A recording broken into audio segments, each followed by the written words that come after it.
Wir haben uns für den heutigen Abend ein Thema gewählt, das uns ja ohnehin alle am Herzen liegt.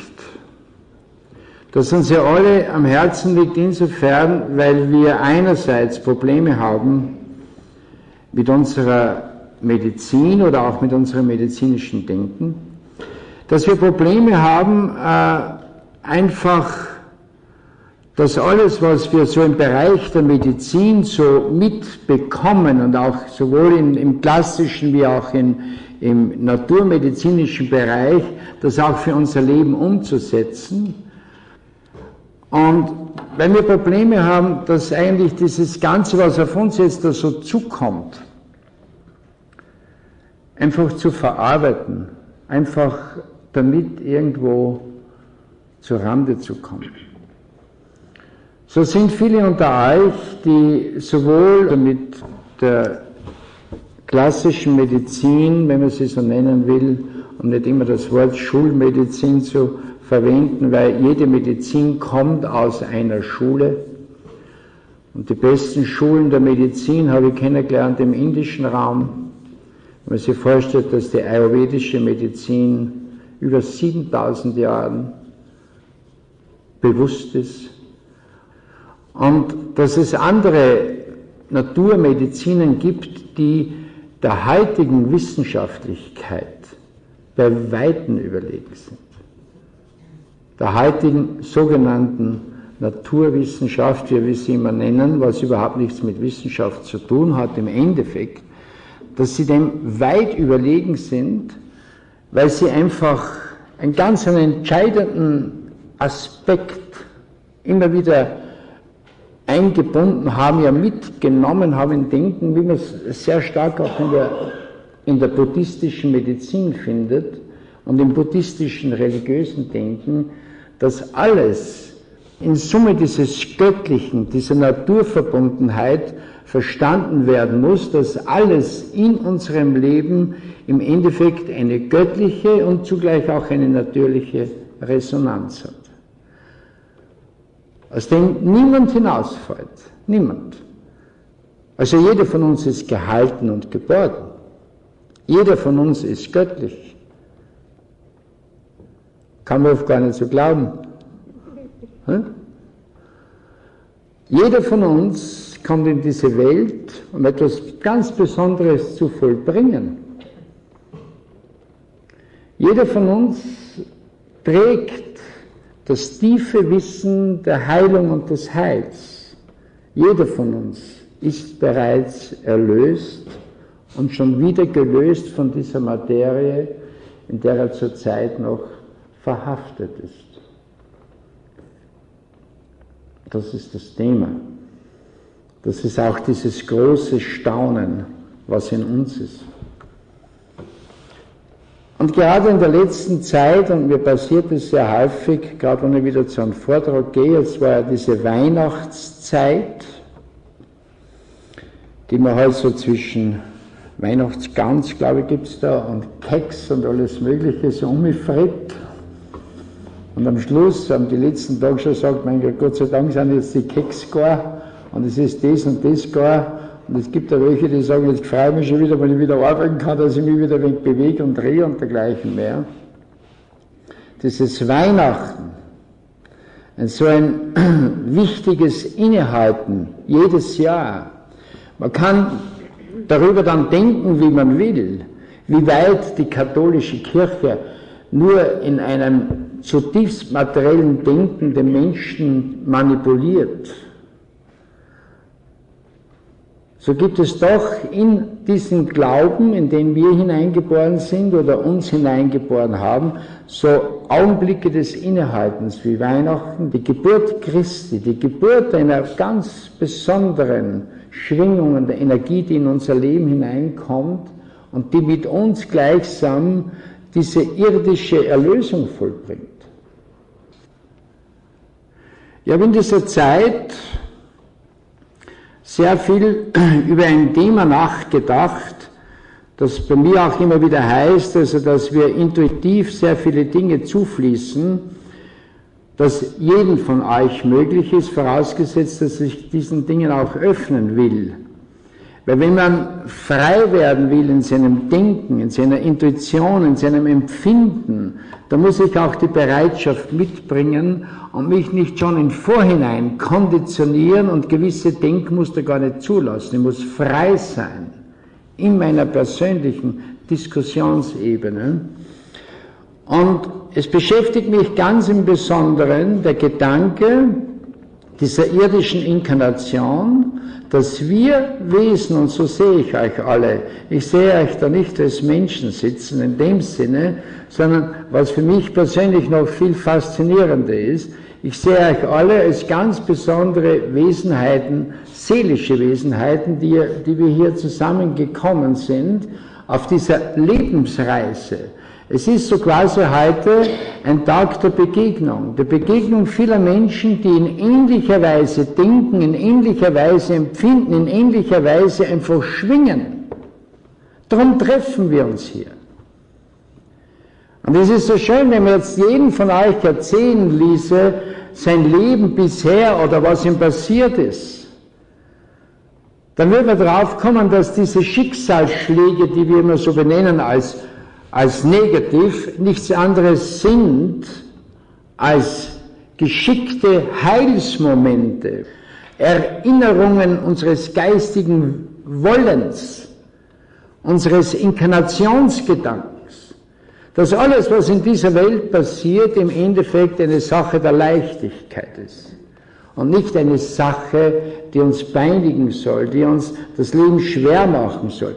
Wir müssen einfach verstehen lernen, dass das Leben ein Spiel in Freude ist.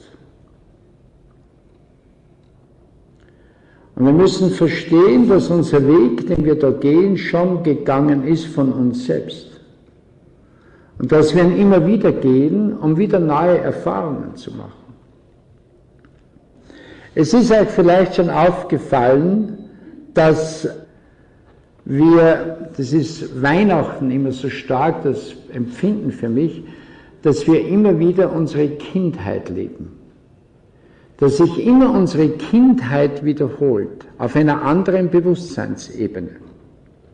Wir wollen heute nicht so viel, wie es angekündigt, über Medizin reden.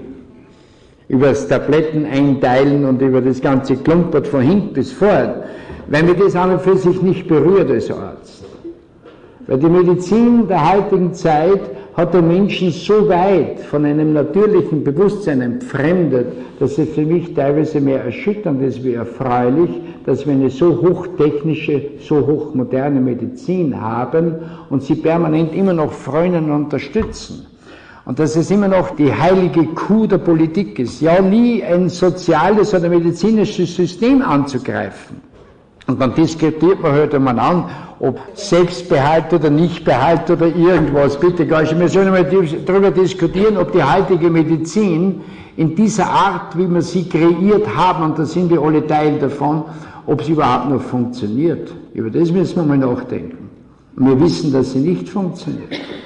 Wir werden über das noch nachdenken müssen, wenn wir uns fragen, ist die heutige Medizin dem Menschen ein Segen oder vielleicht sogar ein Fluch? Wobei ich beide Wörter nicht in dem Sinne so verstehen will.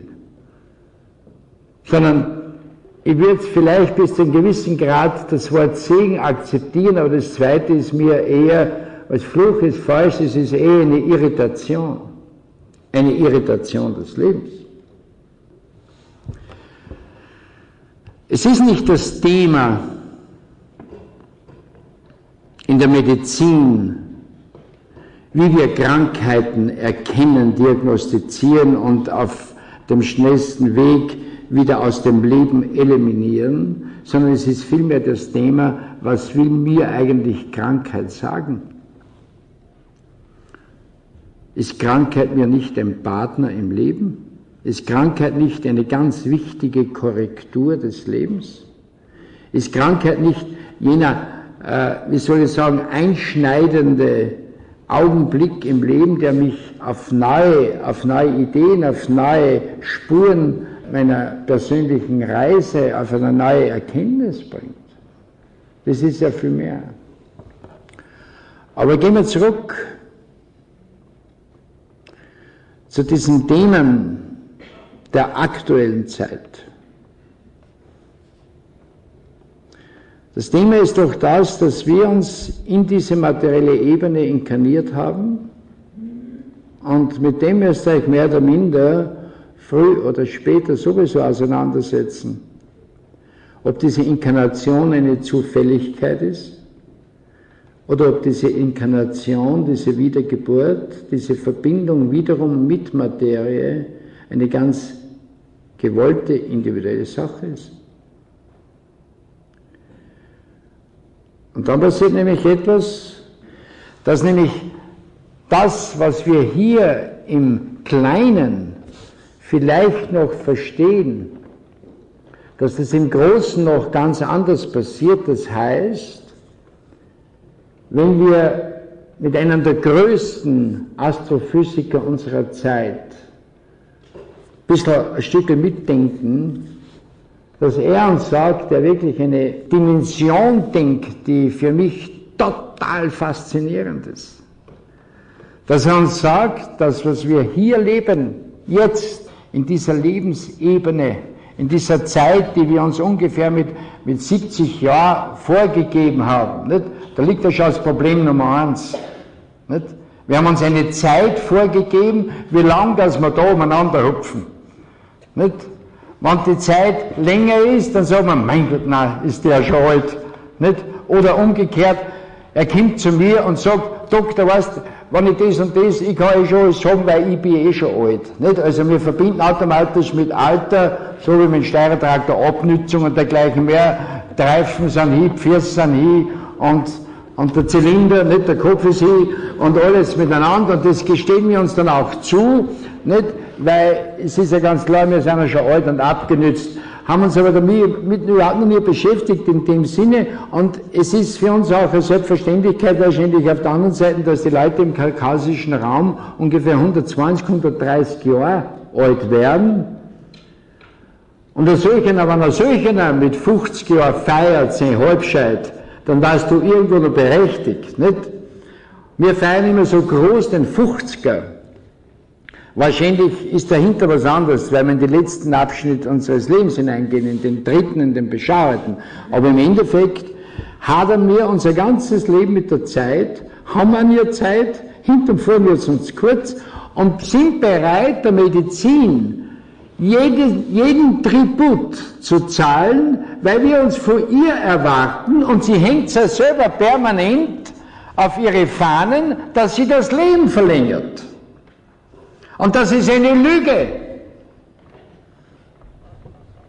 Meine Damen und Herren, heißt es so schön. Das ist eine Lüge.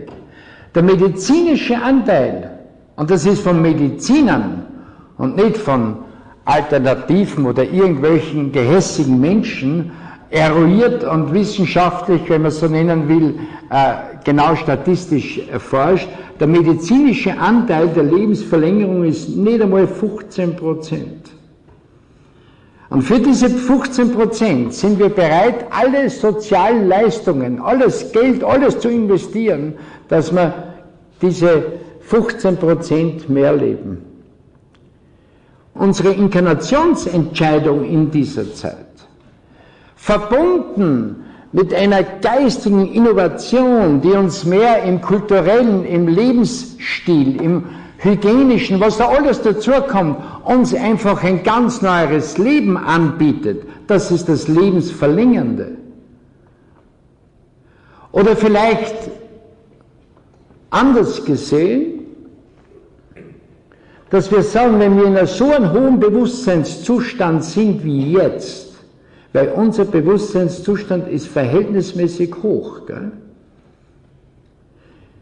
Es sind viele unter euch und es sind viele in dieser Welt, die das letzte Mal in diese materielle Ebene inkarnieren.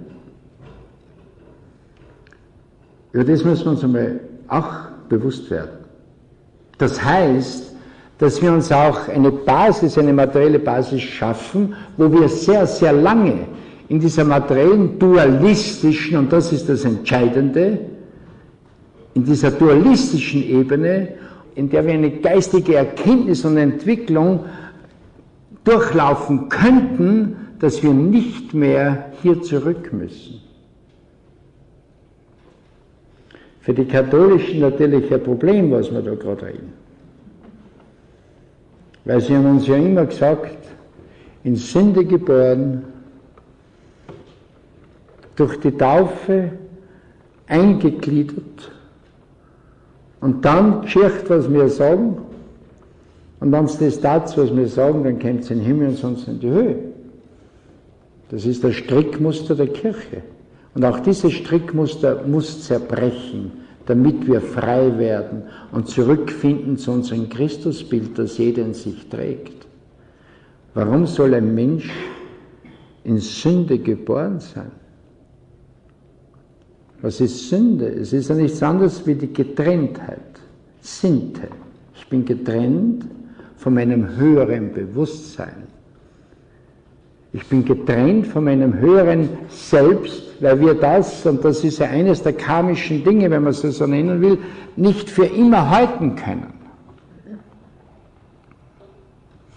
Für diejenigen, die in der Richtung weniger gedacht haben bisher, weil es nie erforderlich war, möchte ich nur ganz kurz das einblenden, diesen Gedanken ganz kurz einblenden.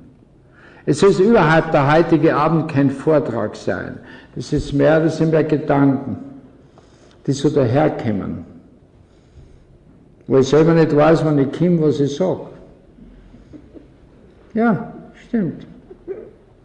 Aber nur, dass wir uns einmal mit dem ein bisschen beschäftigen, nur, weil für mich ist nämlich das Thema, das wir heute besprechen und das am Schluss dann kommen wird, braucht als Vorbedingung dieses Wissen, dass ich überhaupt eine Beziehung zum Thema Medizin, und welche Medizin ist die richtige, wenn ich schon so sagen will, die klassische oder die natürliche, es wird euch selber die Antworten geben. Und ich muss auch, wenn ich mir darin eine Antwort geben will, muss ich logischerweise auch irgendwo den Zugang und diese Erkenntnisebene schaffen. Weil im Prinzip ist jede Medizin recht und individuell für den einen das gut und für den anderen das gut.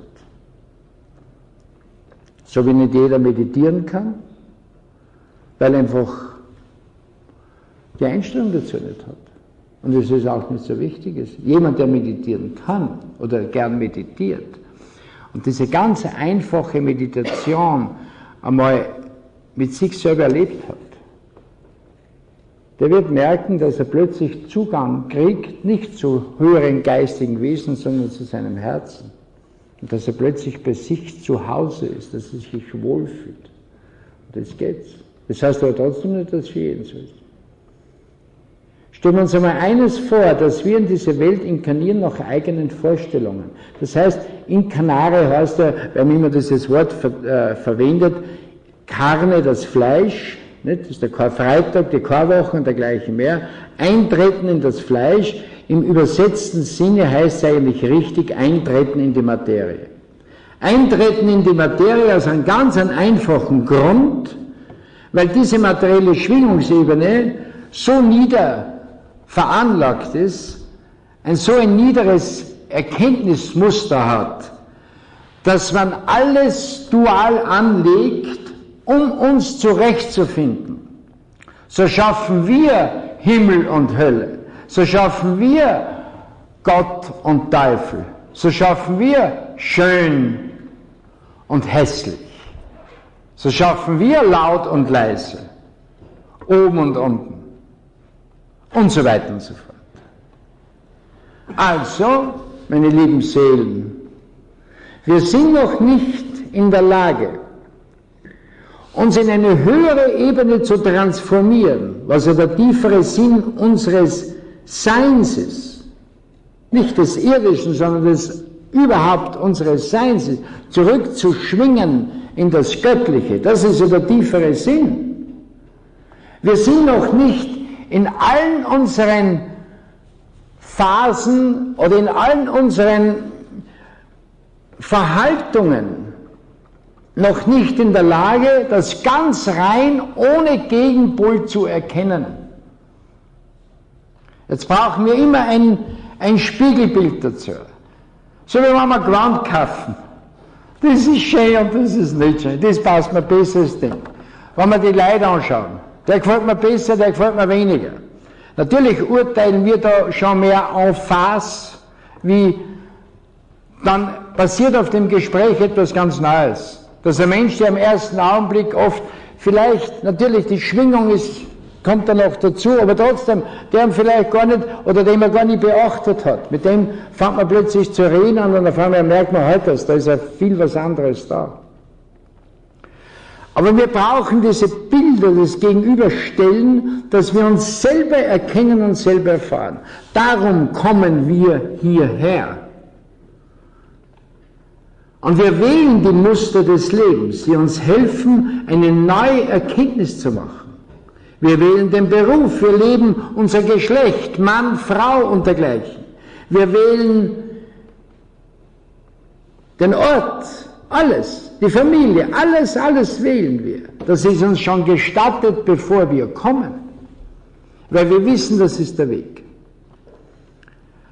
Und darum, und das versuche ich dann immer den Patienten zu erklären, bei mir in der Praxis, gerade bei so Krankheiten, die für mich so faszinierend sind, das sind die tiefen chronischen Erkrankungen, die sich auch sehr häufig im Bereich der autoimmunen Aggression abspielen, wo sich der Körper selbst gegen den Körper wendet. Krankheiten, die immer mehr und immer mehr werden, der ganze rheumatische Formenkreis, diese ganzen chronischen Konflikte, diese ganzen chronischen Entgleisungen eines gesamten körperlichen Systems, das eigentlich gar nicht so individuell gesehen werden darf, sondern eigentlich kollektiv bereits gesehen werden muss.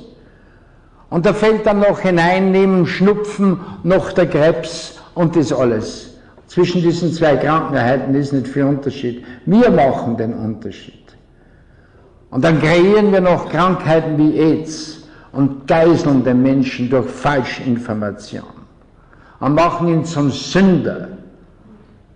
Und die Kirche macht ihn noch zum unkeuschten Sünder und sagt, die Strafe Gottes. Welcher Gott wird denn strafen, oder?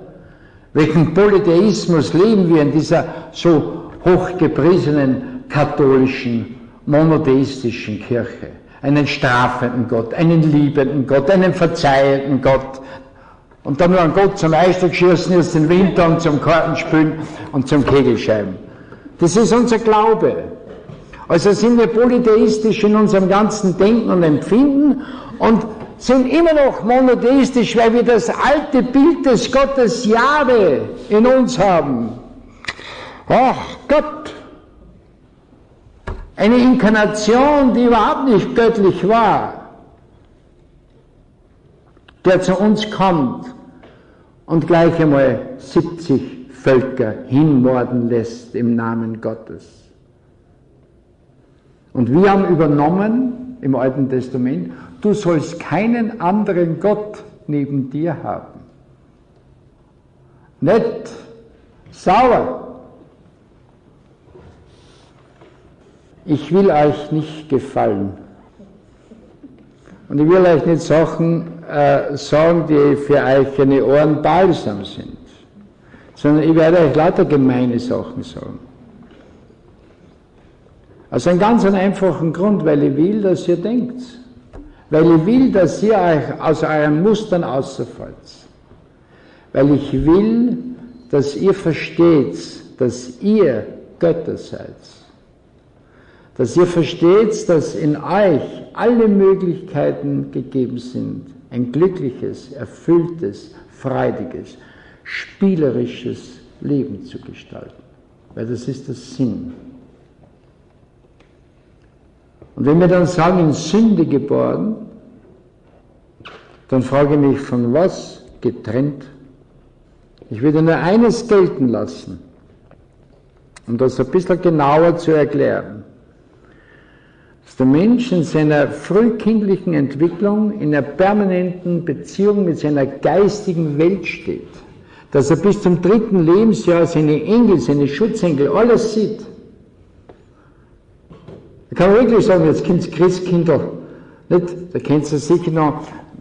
Wir sind als Buben, ich bin ja in Christkirche als Bauernbub aufs Feld gekommen, da hat so das Restl reiten und das Ding, und da haben wir rausgeschaut beim Fenster, so geheißen hat, über den Stall drüber, da reizt Christkindl und da sieht man es, und wir haben es natürlich gesehen. War es die Fantasie, hat sie sich gezeigt, hat sich der Engel gezeigt, ich weiß bis heute nicht. Eines steht fest, dass wir bis zu diesem Alter eine ganz tiefe Beziehung noch haben mit unserem höheren Bewusstsein. Und dann wird uns sukzessive dieses Wissen unserer göttlichen Herkunft genommen. Dann tauchen wir in die Materie ein und verlieren uns in dieser materiellen Welt. Um dann zu einer neuen Erkenntnis zu kommen und zurückzukehren, wiederum in das Göttliche. In das neue Bewusstsein, das ist der Sinn unseres Lebens, wegen dem sind wir da. Und nur wegen dem sind wir da.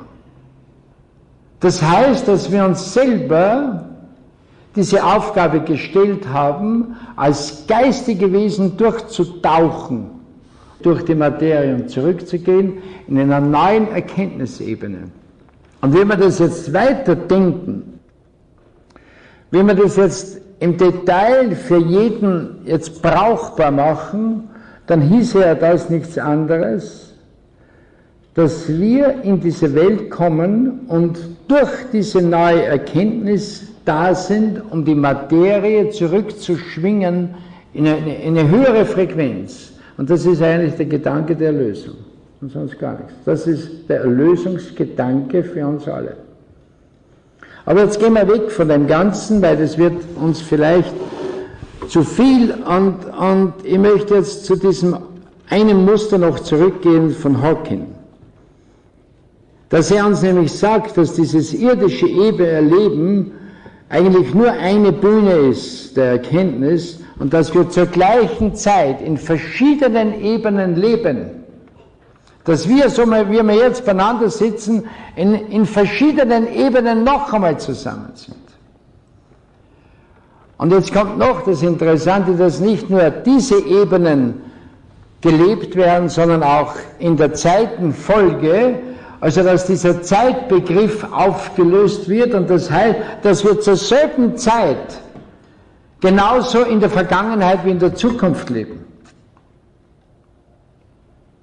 Und da haben wir jetzt ein Problem, und das müssen wir uns hart da arbeiten, weil uns eines nicht gegeben wurde, die Verbindung von Intellekt, also jene Fähigkeit, jene geistige Fähigkeit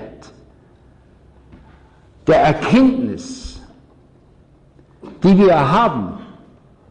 Wir benutzen natürlich diese Ebene des Intellektes, des Geistes in erster Linie, um diese materiellen Muster zu verstehen, um die Logistik der Welt zu verstehen, um zu verstehen, dass 1 und 1 2 ist, obwohl das eine reine Hypothese ist. Das heißt, dass die materiellen logistischen Muster an und für sich nur bis zu einem gewissen Grad wertig sind und für uns erkennbar, und dass hinter dieser ganzen materiellen Struktur ein göttlicher Funke ist. Wie Capra sagt im Tao der Physik, dass hinter jeder Gesetzmäßigkeit der Materie ein göttliches Prinzip ist. Und da sind wir jetzt bei diesen Punkten, die so interessant werden. Weil plötzlich eins passiert mit uns,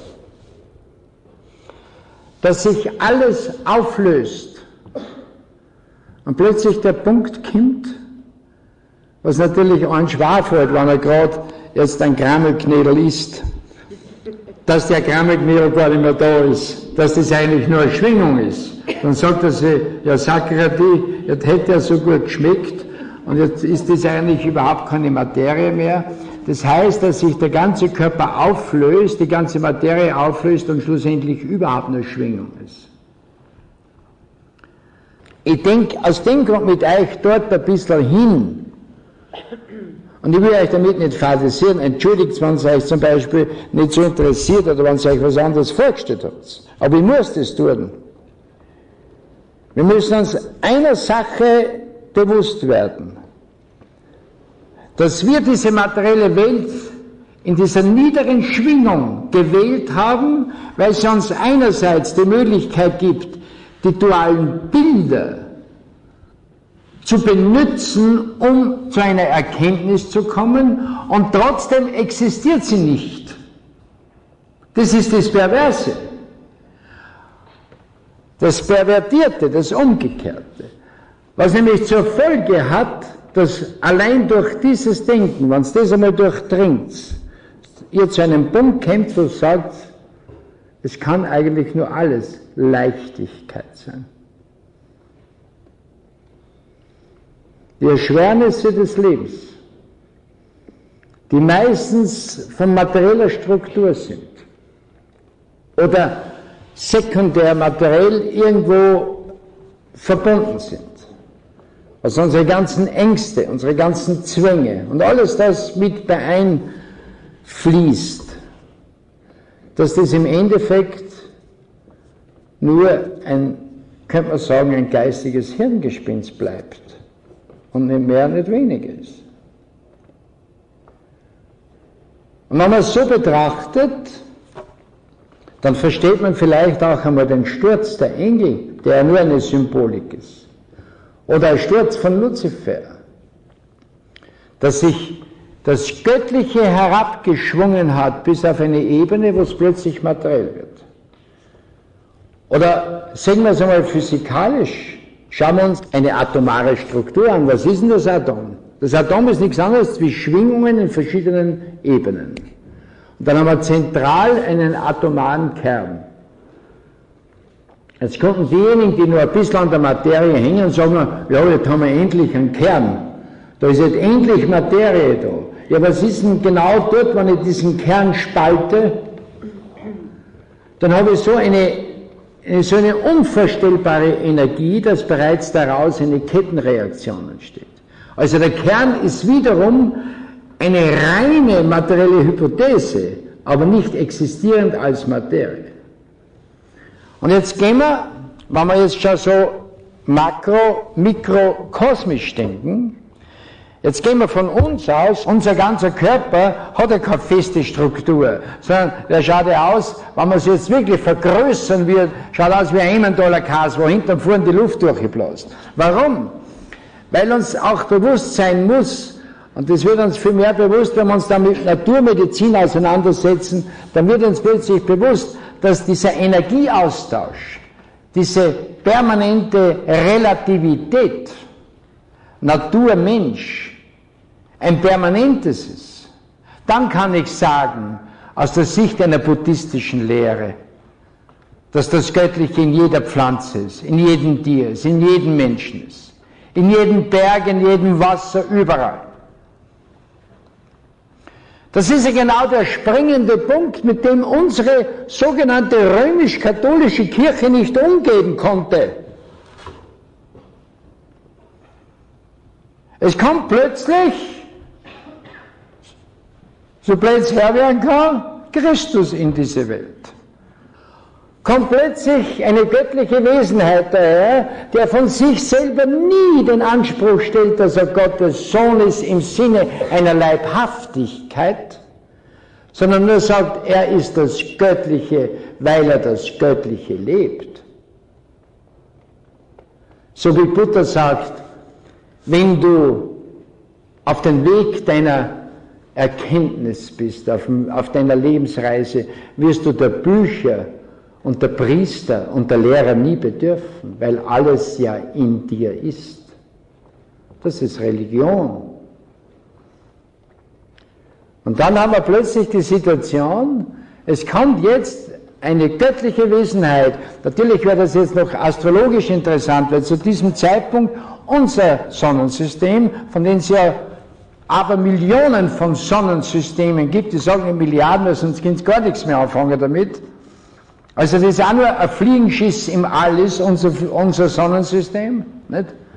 Und wenn wir wissen, dass unsere Sonne von einer unvorstellbaren Energie ist und trotzdem nur im Vergleich zu großen Himmelsgebilden wiederum nur ein Fliegenschiss ist, dass es Sterne gibt, die millionenfach größer sind als unsere Sonne Jetzt beginnt man ein bisschen wach zu werden, wenn man sich jetzt in dieser ganzen astrophysikalischen Welt plötzlich mit den schwarzen Löchern und mit diesen ganzen Energien beschäftigt und wir reden da wahrhaftig alle und immer noch wie die Blinden vor der Fahrt, weil wir überhaupt nicht begreifen können, weil wir den Zugang nicht haben. Aber gehen wir zu dem Punkt zurück, weil das mir so wichtig erscheint, dass plötzlich eine Wesenheit in diese Welt kommt und sagt, ich bin die Liebe. Ich bin diese Schwingung, die euch alle durchdringt und die gleichsam die Quelle und die Verbundenheit aller Wesenheiten dieser Schöpfung ist, dieses gesamten Universums. Und ich lebe diese Liebe. Ich lebe dieses Göttliche. Ich bin dadurch euer Heiland. Ich bin euer Erlöser. Ich bin Gottes Sohn. Und er wird hineingeboren in eine Zeit, die zutiefst materialistisch ist, genauso materialistisch wie die unsere. Und jetzt kann man mal 200, 300 Jahre mit dem überhaupt nichts anfangen. Dann steigt ein großer Kirchenlehrer auf, wie Orestes, der sagt, der hat recht, was der sagt, das stimmt. Und er kennt aufgrund seines großen griechisch-philosophischen Wissens, der hat in Alexandria gelebt, er kennt er sofort, halt das, da geht es ja um die Thematik des Geistigen, Göttlichen und des Materiellen. Und sagt, den Luzifer, den Sie an die Wand malt, das ist ja eure Kreation, das ist ja euer Materialismus. Das ist ja nichts Göttliches, das ist ja kein duales Bild. Und sagt dann schlussendlich, am Schluss dieser Schöpfung dieser Welt wird Luzifer logisch wieder bei Gott sein.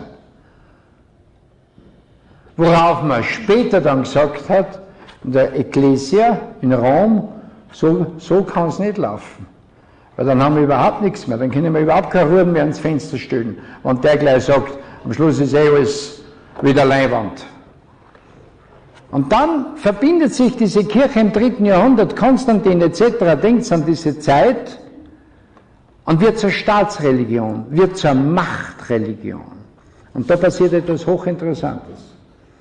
Da passiert nämlich genau das, dass man plötzlich Kontakt kriegt zu den Religionen des Nordens. Und diese nordischen Religionen waren gleichsam wie die buddhistischen, gleichsam wie die indianischen Religionen, Religionen der Natur. Verehrung der Pflanzen, Verehrung der Tiere, Verehrung der Gewässer, Verehrung der Erdgeister und alles, was es gibt. Und da sagen sie die Holler, bei denen haben ja wir gar kein Leiberl.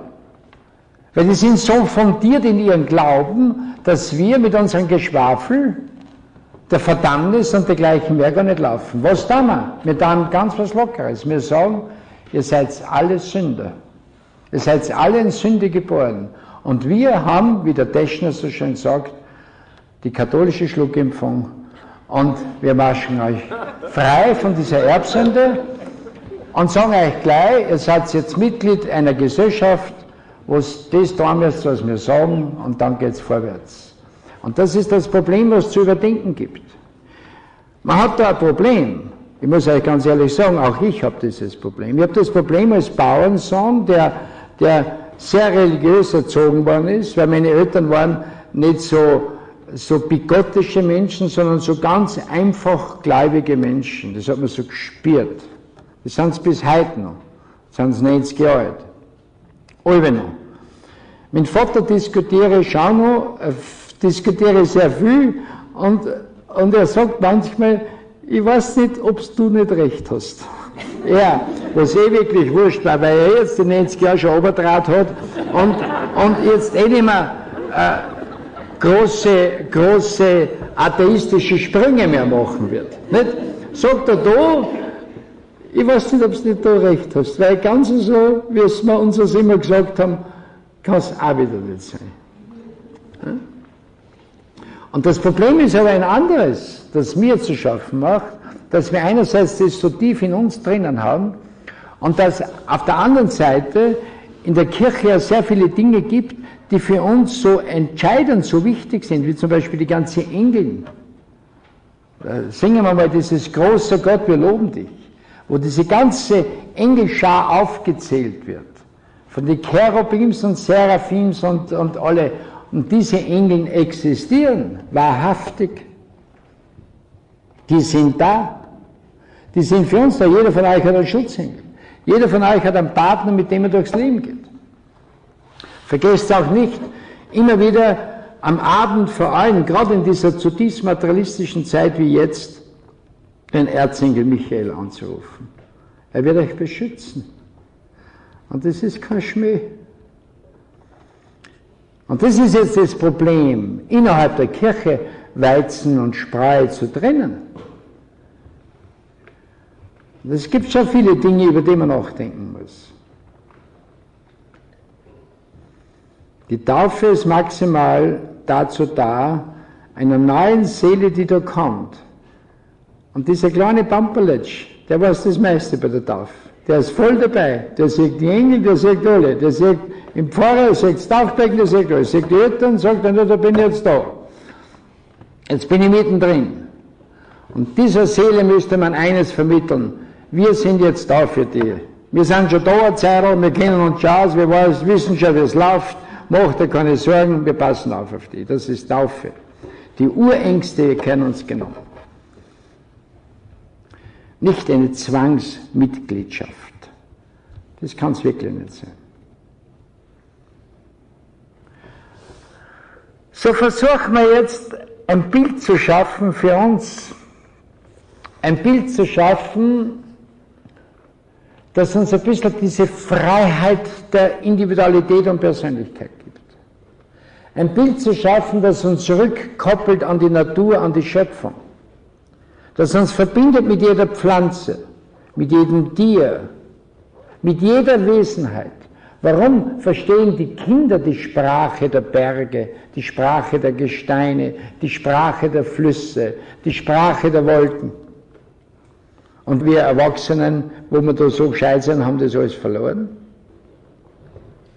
Ja, sollen wir nicht werden wie Kinder, dass wir wieder eingehen in dieses Reich?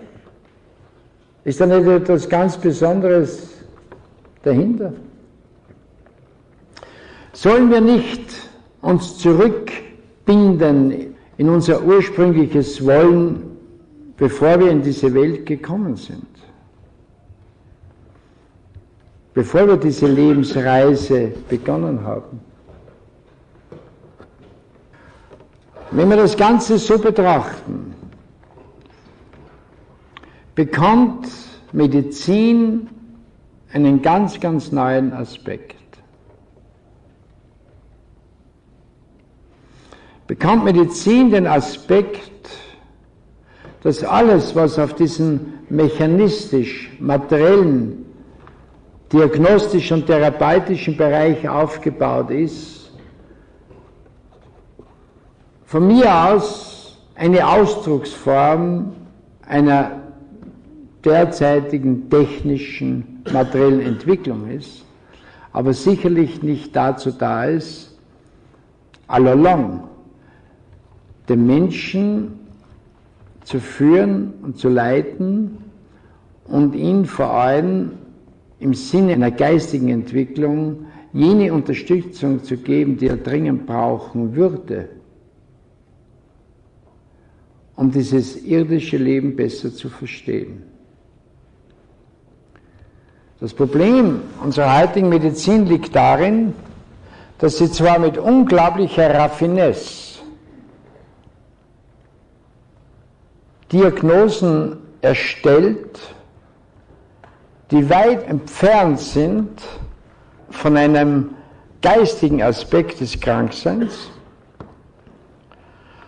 und vor allem Therapien verwendet und durchführt, die weit entfernt sind von einem Heilsgedanken.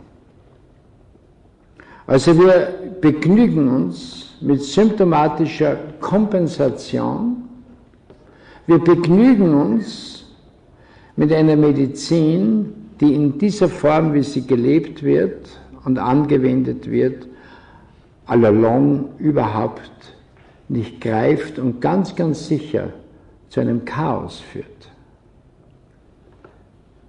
Illich hat schon gesagt, die Medizin der heutigen Zeit hat sich so entwickelt, dass es keinen Gesunden mehr gibt. Nicht? Und das erleben wir ja alle. Weil nämlich im Endeffekt, wenn man das jetzt weiterdenkt, in diesem zutiefst pharmazeutisch-medizinischen System ein Materialismus vorherrscht, der überhaupt keinen Gesunden mehr will. Die Medizin hat eigentlich nur mehr zwei Gegner, wenn man es so blöd sagen will. Das ist der Gesunde und der Tote. Nicht? Weil bei den zwei geht nichts mehr. Vergessen muss ich schauen, dass, und das ist der Trick der Medizin, und das können wir braucht sich nur die Werbungen im Fernsehen und Plakatwände und überall anschauen über Medizin und Medikamente. Ihr seht immer strahlende Menschen, die Medikamente nehmen. Ich finde das so lustig, ne? Da gibt es ja so viele tolle Sachen. Und da nimmt man dann ab einem gewissen Alter, wo es dieses Geriater, ich kann ja die ganzen Medikamente, darf ich nicht nennen, nichts wird genannt.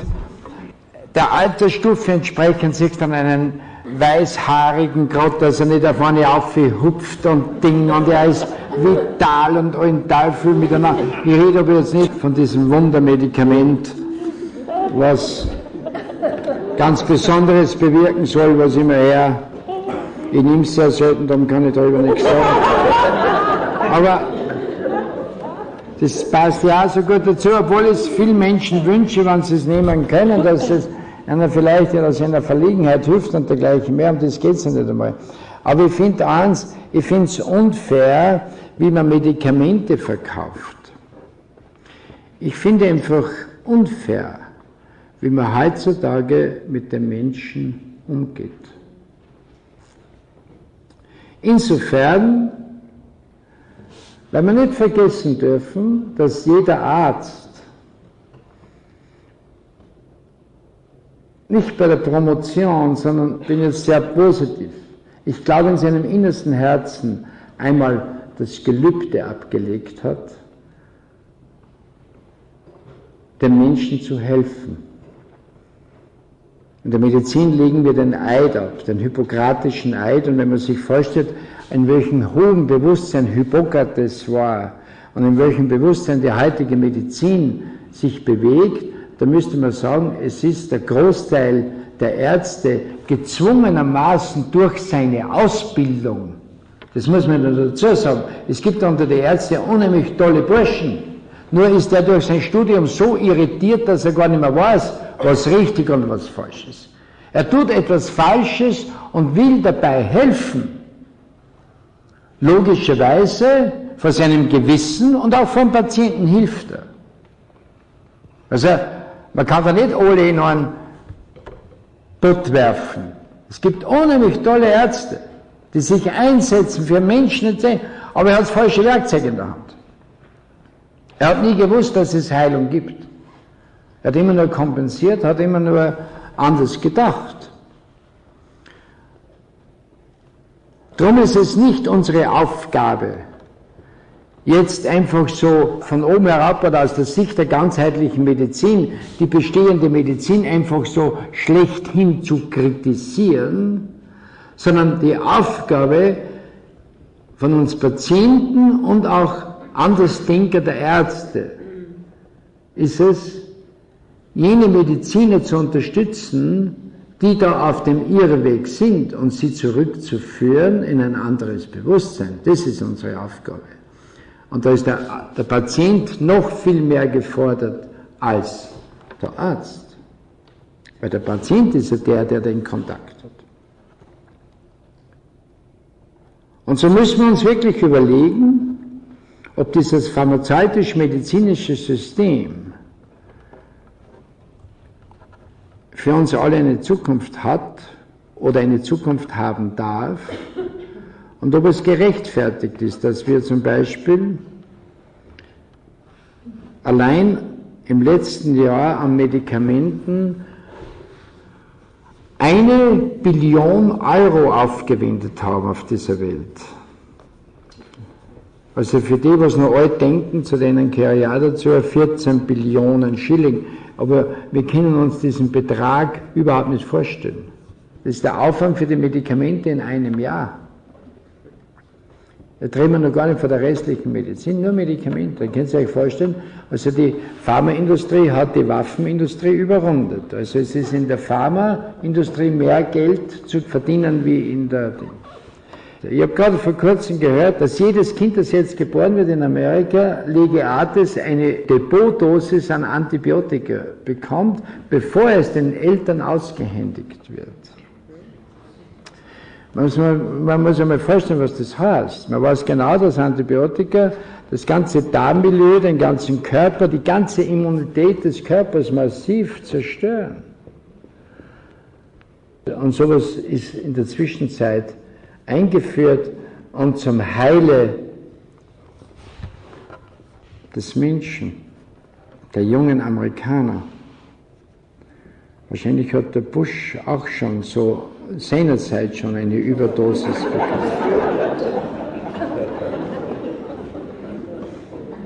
Dass er zum Werkzeug einer höheren Macht geworden ist. Was der Bush tut, hat mit ihm nichts zu tun. Man hat sich jemand gewählt, der nicht entscheiden kann, was richtig und falsch ist, weil er einfach die Intelligenz nicht dazu hat. Und das ist nur eine Marionette einer höheren Macht, die nur eines will, das ist das weltglobale System und sonst gar nichts.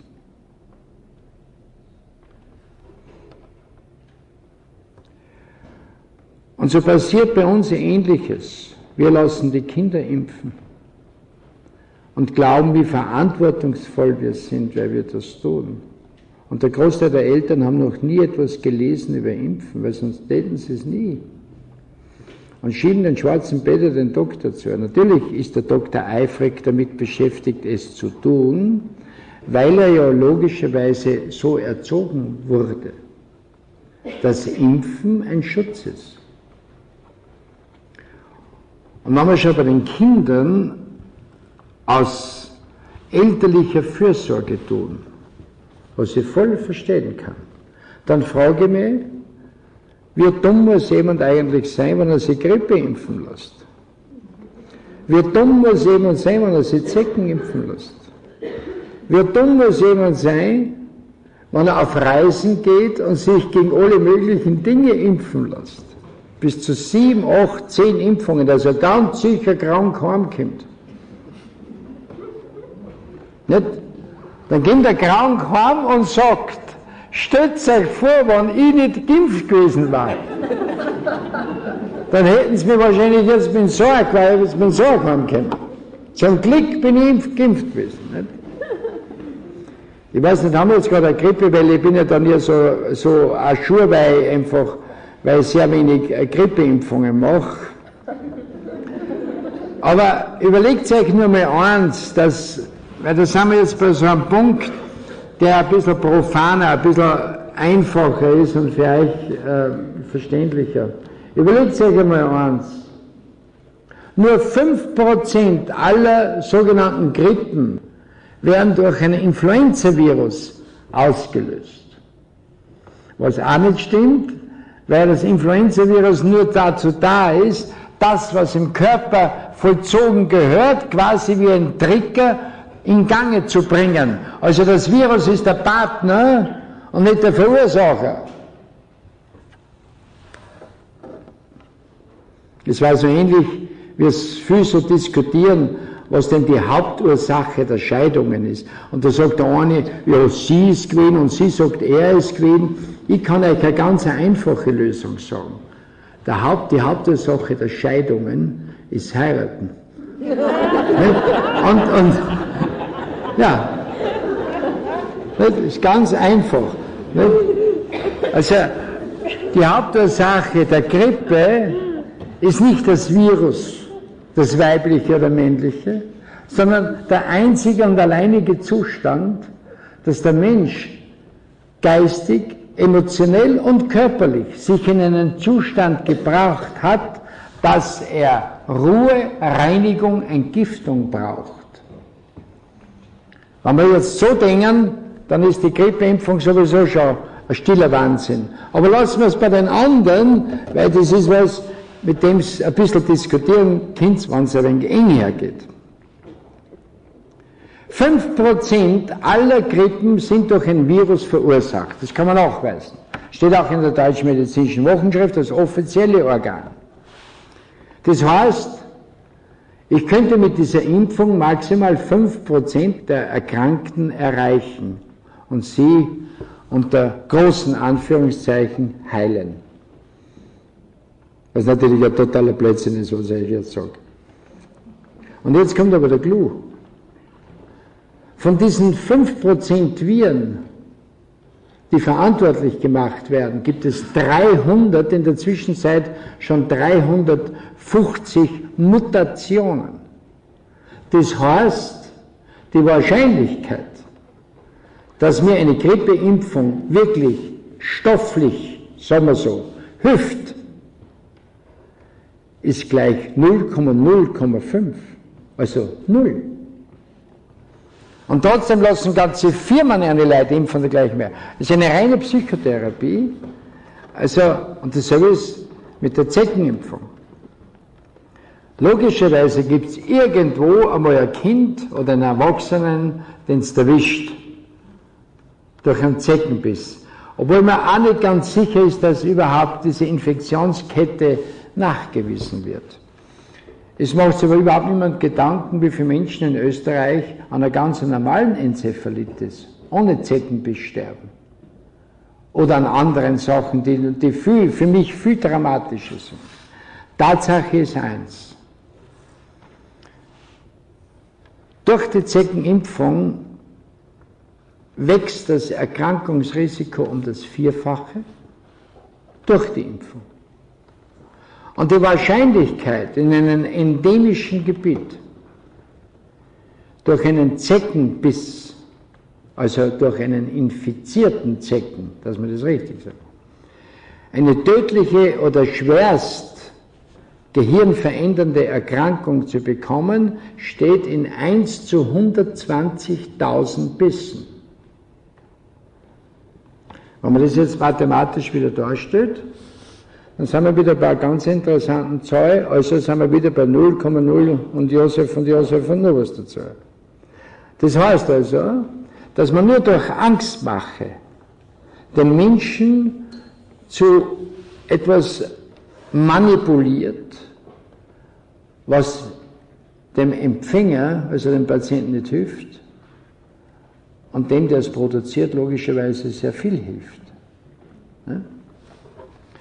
Wenn man jetzt weiß, dass 5-fach-Impfungen bei Kindern aus ethischen, aus moralischen und aus medizinischen Gründen überhaupt nicht tragbar sind, also dass sie unethisch, unmoralisch, unwissenschaftlich sind und trotzdem gemacht werden, dann frage ich mich wirklich, sind wir die Schuldigen oder sind die schuldig, die es erzeugen?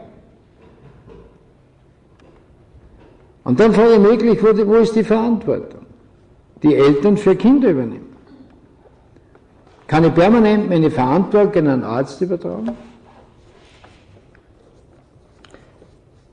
Ich könnte euch so viele Beispiele bringen in der sogenannten Medizin, dass euch gar nicht mehr wohl ist. Wenn man auf die ganzen Sachen der Chemotherapie hinschaut, die so bedenkenlos gemacht wird. Und es gibt so viele Möglichkeiten der Heilung, weil ich kann nicht durch eine Chemie etwas heilen.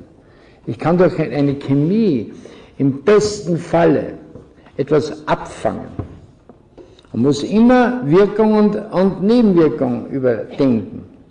Und es gibt Chemotherapien, die man synchron laufen lässt mit einer ganz wirklich engagierten natürlichen Medizin, dass man den Körper immer wieder zurückführt in seine natürliche Struktur und dadurch große Wirkungen und Heilungen erzielen kann. Die Chemotherapie für sich allein greift nicht. also rein mathematisch, in 94% versagt sie. Das ist eigentlich sehr hoch, nicht? Oder wenn man im Bereich der Gynäkologie geht, wenn sich einmal vorstellt, dass dieser ganze Abstrich der Frau, dieser ganze Hokuspokus und diese ganze Angstmacherei mit diesem Pap, nach Papa Nikolaou benannt, das ist ein Arzt, der einen griechischen Namen, griechischer Arzt, der diese Untersuchungsmethode gewählt hat, der sagt, also man kann dadurch eine Früherkennung des Krebses machen. Oder dasselbe ist mit der Mammographie. Wenn man sich vorstellt, dass durch diese invasiven Diagnosen die Krebssterblichkeit der Frau um 16% gestiegen ist, dann frage ich mich wirklich, wo da der Sinn sein soll. Und trotzdem wird es wieder hingehen.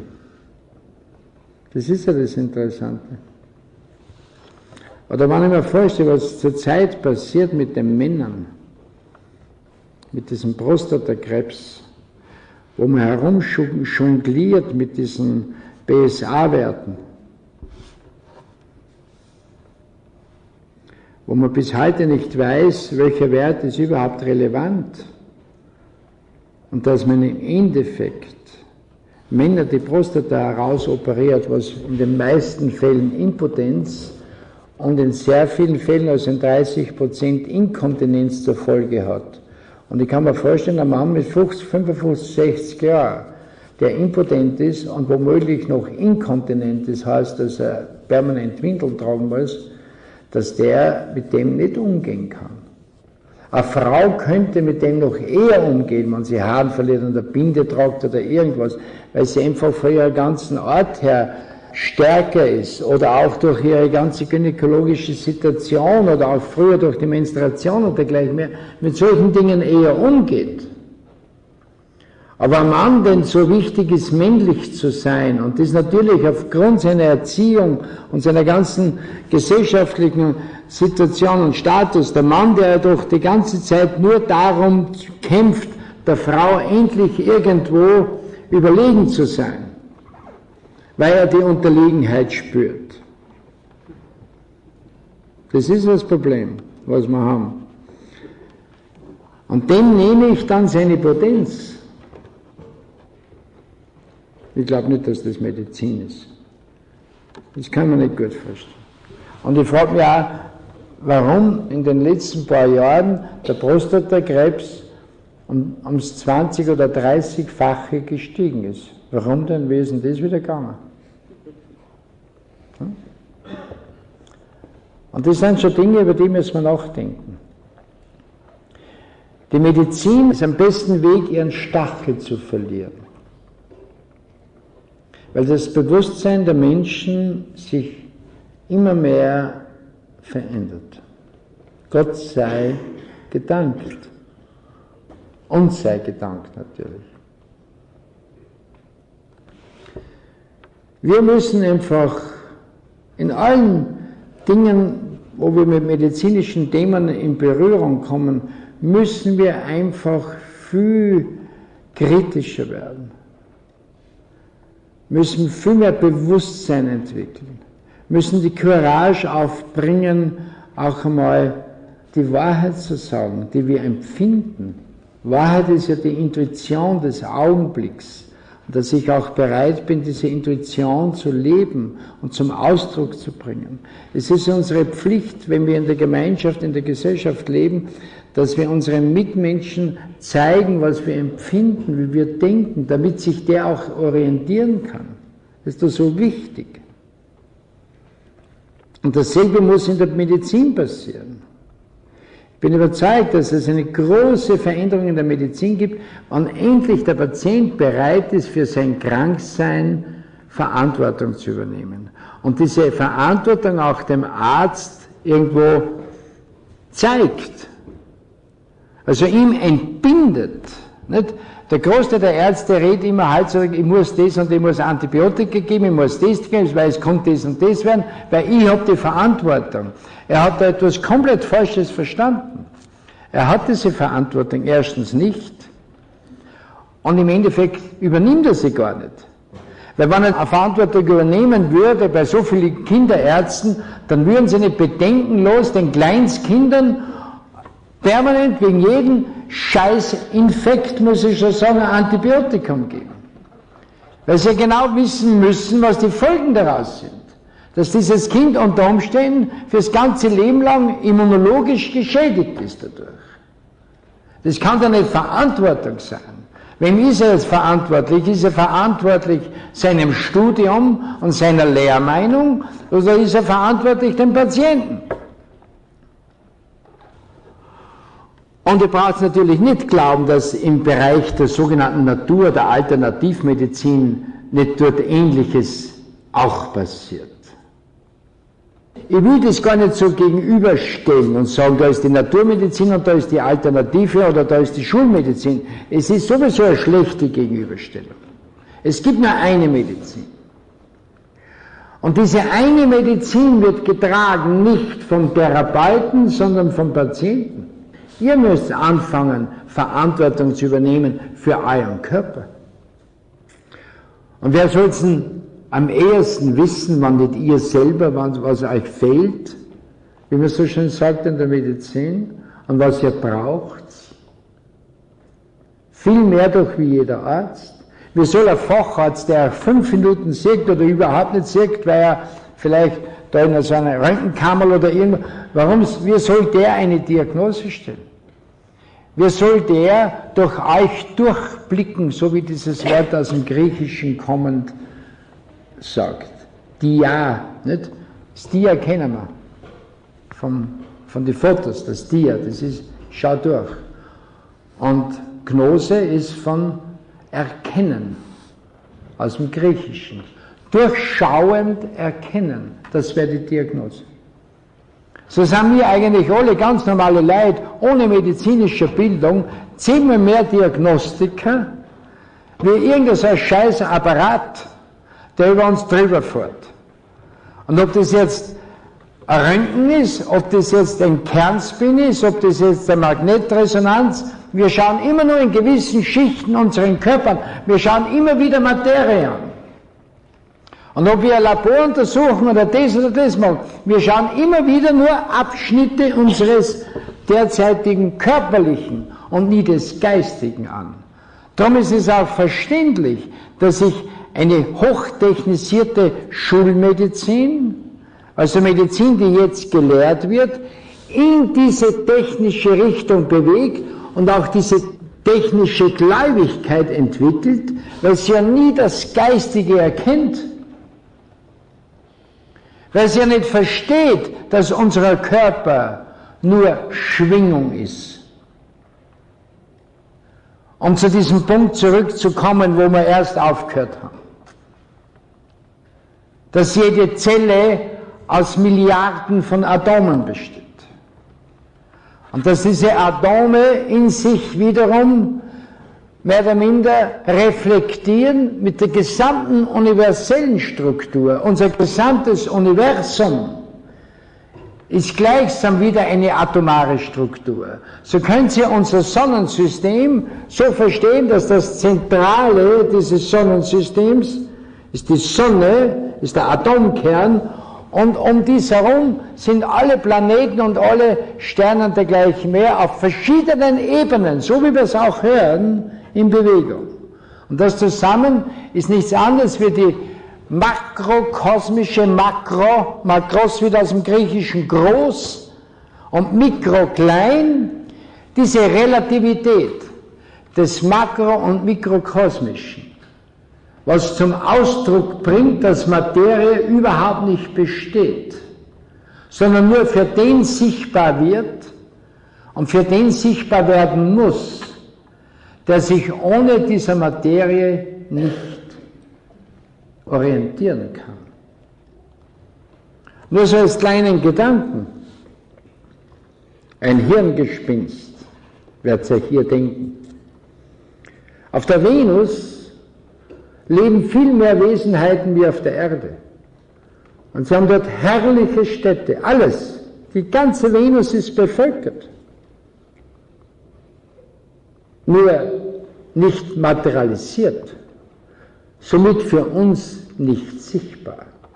Weil wir fordern von der Venus, wir fordern vom Mars, wir fordern von Saturn und wo auch immer, fordern wir immer, wenn wir dort Sonden hinschicken, fordern wir, dass wir ähnliche Sauerstoff- und Gravitätsbedingungen haben wie auf der Erde, damit wir Leben erwarten dürfen. Weil wir davon ausgehen, dass Leben permanent, also das Leben prinzipiell mit dem verbunden ist, was wir in unserer Körperlichkeit beanspruchen. Dem ist nicht so. Es leben unter uns auch Wesenheiten von anderen Sternensystemen. Die sind da, um uns in dieser Welt zu führen und mehr oder minder uns herauszulösen, wo ich euch eine Sache gesagt habe und die andere nicht. Wo nämlich der Konflikt liegt in dieser Zeit, dass wir wohl den Intellekt haben, aber nicht in der Lage sind, ihn mit dieser geistigen Ebene direkt zu verbinden, also mit der Intuition zu verbinden. Somit sind wir nicht in der Lage, direkt durch unsere Erkenntnis, durch die Materie durchzuschauen und ein höheres Bewusstsein zu erfahren.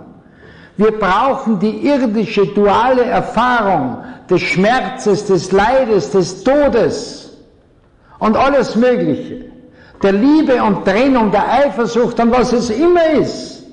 Wir brauchen alle diese Erfahrungen,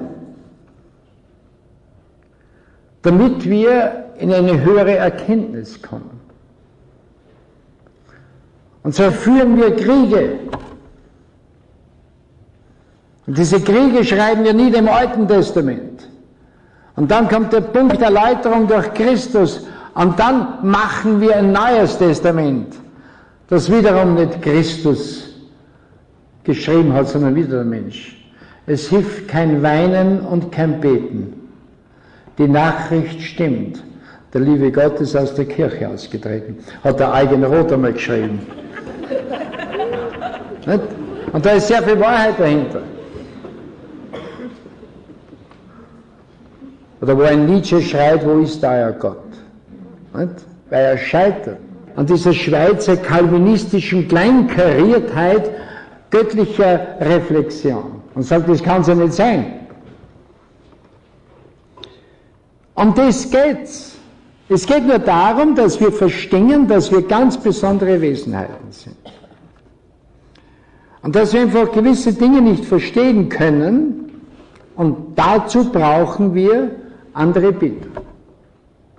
Und so führen wir jetzt wiederum Krieg und sind so deppert, dass wir heute uns immer noch freuen, wenn wir über Abfangjäger diskutieren. Und jeder zweite Staatsbeamte oder Polizist rennt mit der Pistole umeinander. Wenn man über das einmal nachdenkt, nur allein über die ganze zutiefst materielle, aggressive Art, mit der wir umgehen.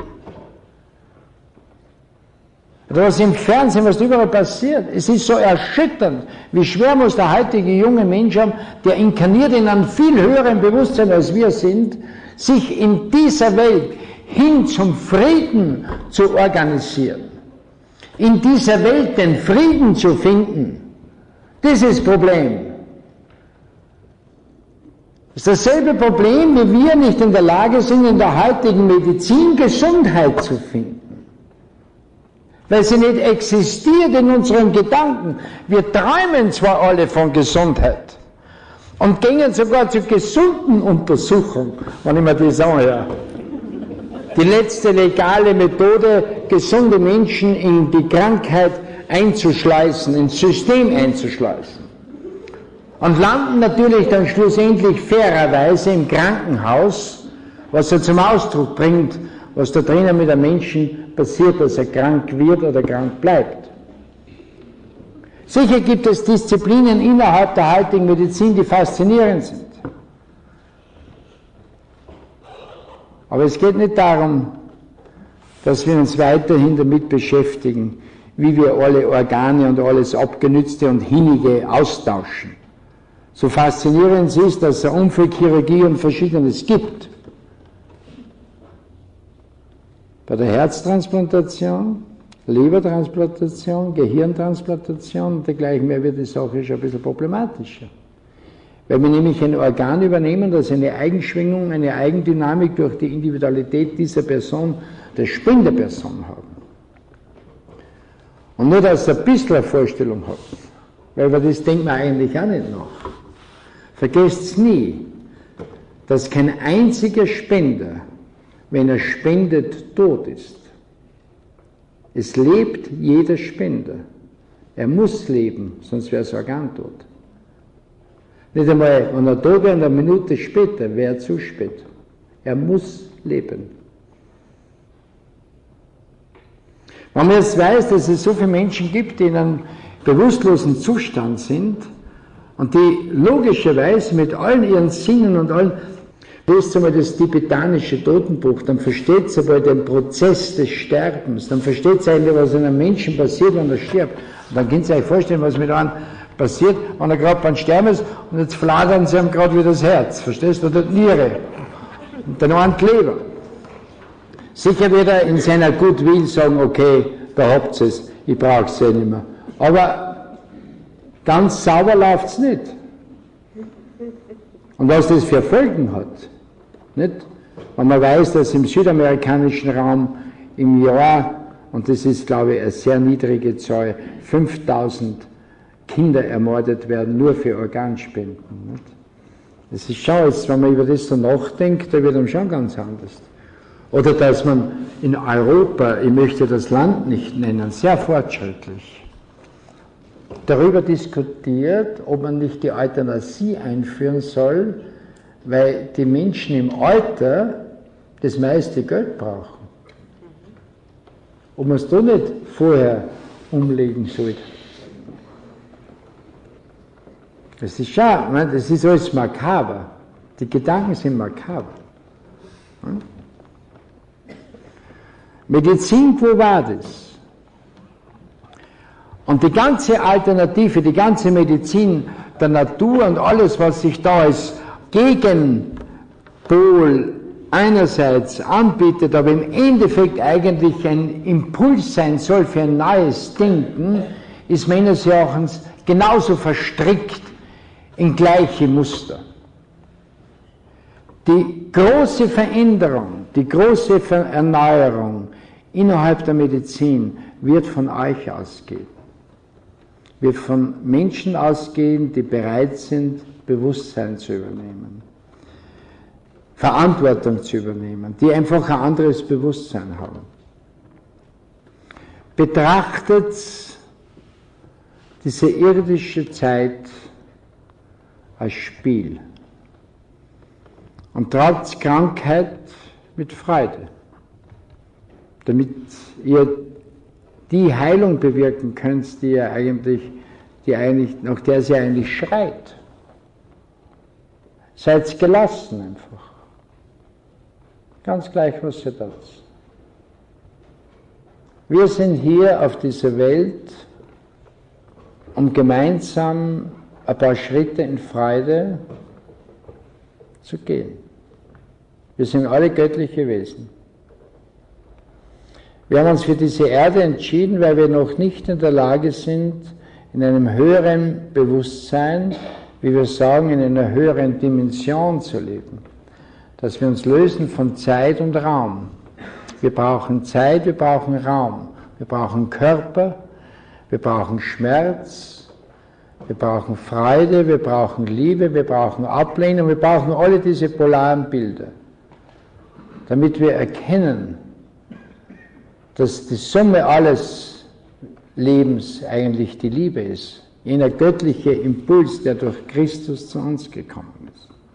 Dass wir verstehen, dass Medizin ein göttliches Prinzip ist und nicht ein irdisches Prinzip. Um das geht's.